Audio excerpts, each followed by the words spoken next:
दोस्तों, आज की कहानी है। भगवान करे ऐसी ननद सबको मिले जो भाभी को माँ के समान जाने। कहानी पसंद आए तो वीडियो को लाइक और सब्सक्राइब जरूर करना। नेहा बेटा, जरा ड्राइंग रूम की सेंटर टेबल पर रखी मैगजीन ले देना। पढ़ूंगा तो थोड़ा टाइम पास हो जाएगा। उमाशंकर ने अपने कमरे से आवाज़ लगाई।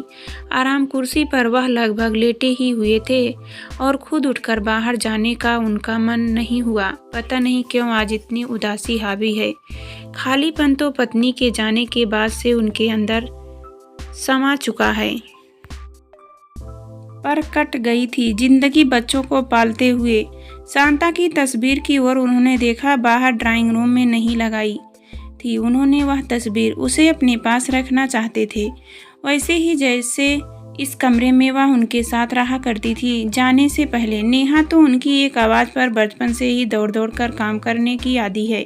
शांता के गुजर जाने के बाद वह उस पर ही पूरी तरह से निर्भर हो गए थे। बेटा तो शुरू से ही उनसे दूर रहा था, पहले पढ़ाई के कारण हॉस्टल में और फिर बाद में नौकरी के कारण दूसरे शहर में। एक सहज रिश्ता या कहे कंफर्ट केवल उसके साथ बन नहीं पाया था। हालांकि वह जब भी आता था पापा की हर चीज़ का ख्याल रखता था, ज़रूरत की चीज़ें जुटा कर जाता था ताकि पापा और नेहा को कोई परेशानी न हो। बेटे ने जब भी उनके पास आना चाहा, न जाने क्यों वह एक कदम पीछे हट जाते थे। एक अबूझ सी दीवार खींच दी थी उन्होंने। किसी शिकायत का या नाराज़गी की वजह से ऐसा नहीं था और कारण वह खुद भी समझ नहीं पाए थे और न ही बेटा शांता की मौत की वजह वह नहीं था। फिर भी उन्हें लगता था कि अगर वह उनकी छुट्टियों में घर आ जाता तो शांता कुछ दिन और जी लेती। हॉस्टल में फुटबॉल खेलते हुए उसके पाँव में फ्रैक्चर हो गया था और उसके लिए यात्रा करना असंभव सा था। छोटा ही तो था, 6ठी क्लास में, घर से दूर था, इसलिए चोट लगने पर घबरा गया था। बार बार उसे बुखार आ रहा था और अकेले भेजना संभव नहीं था और उमाशंकर शांता को ऐसी हालत में नन्ही नेहा के भरोसे उसे लेने भी नहीं जा सकते थे। यह मलाल भी उन्हें हमेशा सताता रहा कि काश वह चले जाते तो माँ जाते जाते अपने बेटे को देख तो लेती। वह 2 साल से कैंसर जूझ रही थी, तभी तो अरुण को हॉस्टल भेजने का निर्णय लिया गया था। यही तय हुआ था कि 2 साल बाद जब नेहा 5वीं जमात में आ जाएगी उसे भी हॉस्टल भेज देंगे। आखिरी दिनों में नेहा को सीने से चिपकाए शांता तरुण को ही याद करती रही थी। तरुण ने भी बड़े होने के बाद नेहा से कहा था, पापा मुझे लेने आ जाते या किसी को भेज देते तो मैं माँ से मिल तो लेता। नेहा जो समय से पहले ही बड़ी हो गई थी, इस प्रकरण से हमेशा बचने की ही कोशिश करती थी। बेकार में खुद को और क्यों बढ़ाया जाए। किसकी गलती थी, किसने क्या नहीं किया, इसी पर अगर अटके रहेंगे तो आगे कैसे बढ़ेंगे। माँ को तो जाना ही था। दोष देने और खुद को दोषी मानना फिजूल है। तभी से वह उन दोनों के बीच की कड़ी बन गई थी, चाहे अनचाहे। पापा को लेकर हालांकि तरुण ने कभी भी विरोधात्मक रवैया नहीं रखा था और न ही नेहा को लेकर कोई देश था मन में। भाई बहन में खूब प्यार था और एक सहज रिश्ता भी। रूठना मनाना, लड़ाई झगड़ा और अपनी बातें शेयर करना, जैसा कि आम भाई बहन के बीच होता है। लेकिन पापा और भाई की यही कोशिश रहती कि उसके द्वारा एक दूसरे तक बात पहुंच जाए।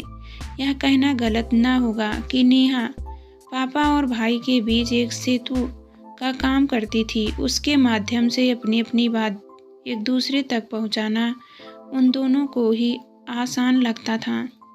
कभी कभी नेहा को लगता था कि उसकी वजह से ही पिता पुत्र 2 किनारों पर छिटके रहे। वह ऐसी नदी बन गई जिसकी लहरें दोनों किनारों पर जाकर बहाव को यहाँ वहाँ धकेलती रहती है, लेकिन दोनों किनारों के बहाव को चाहकर भी आपस में एक कर पाने में असमर्थ रहती है। बचपन की बात अलग है, तब उसे उन दोनों के बीच माध्यम बनने में बहुत आनंद आता था। लगता था कि वह बहुत समझदार है। माँ भी बहुत हंसा करती थी कि देखो छुटकी को बड़ा बनने में कितना आनंद आता है। अरे अभी से क्यों इतना पंचड़ों में रहती है।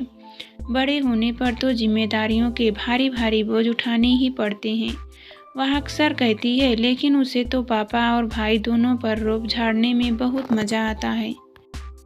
पर अब जिंदगी और रिश्तों के मर्म को समझने के बाद उसे एहसास हो चुका था कि उसका माध्यम बने रहना कितना गलत है।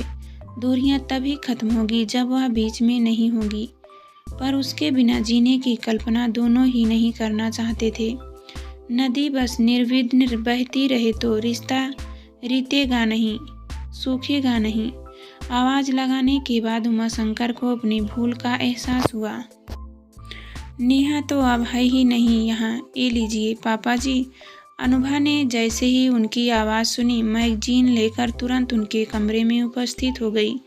पापा जी और कुछ चाहिए? उसने बहुत ही शालीनता से पूछा। नहीं, कुछ चाहिए होगा तो खुद ले लूँगा। भूल गया था पल भर को कि नेहा नहीं है।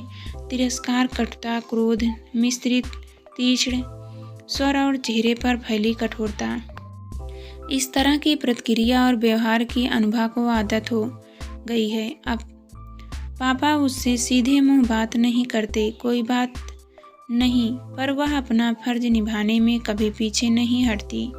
अनुभा समझती है कि नेहा की कमी उन्हें खलती है, इसलिए बहुत घिन्न रहने लगे हैं।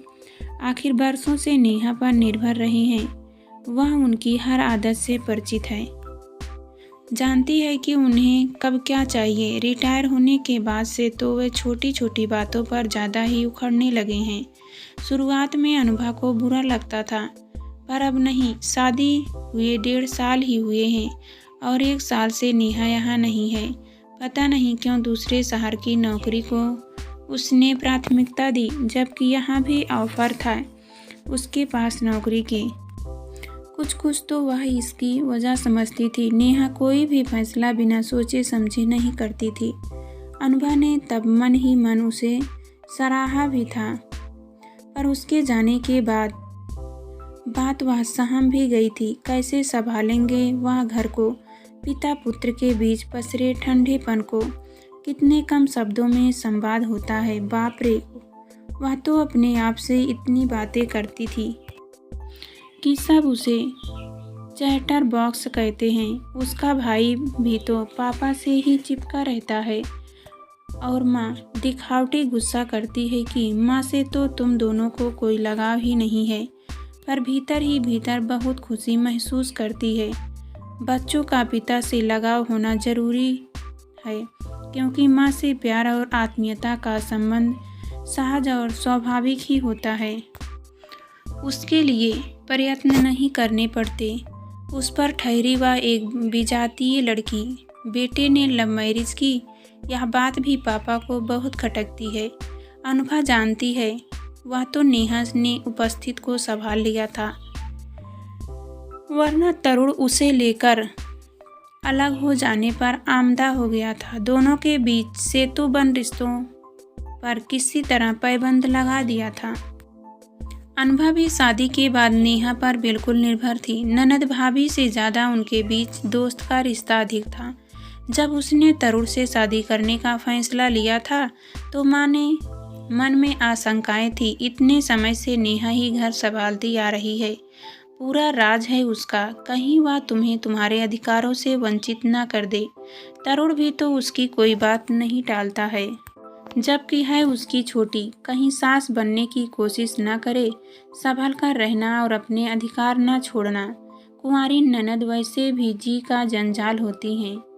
अनुभा को न तो अपने अधिकार पाने के लिए लड़ना पड़ा और न ही उसे लगा कि नेहा निरंकुश शासन करना चाहती है।